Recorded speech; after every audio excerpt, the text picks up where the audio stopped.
guys, so today I got my Kikki K Planner, so I'll be doing an unboxing, so let's open this up.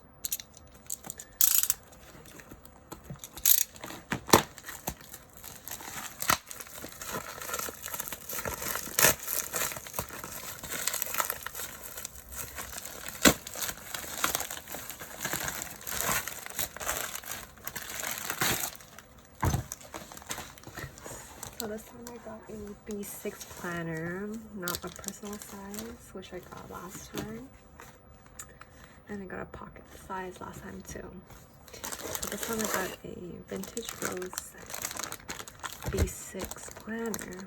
Oh wow, it's such a pretty color. Such a pretty color. Let's open this. I'm gonna probably wash this cloth.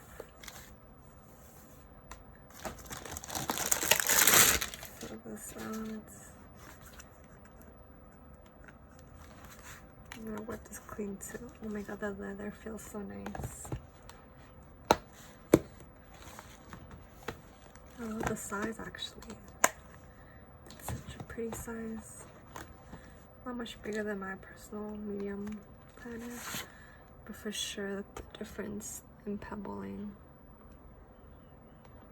Very, very pretty.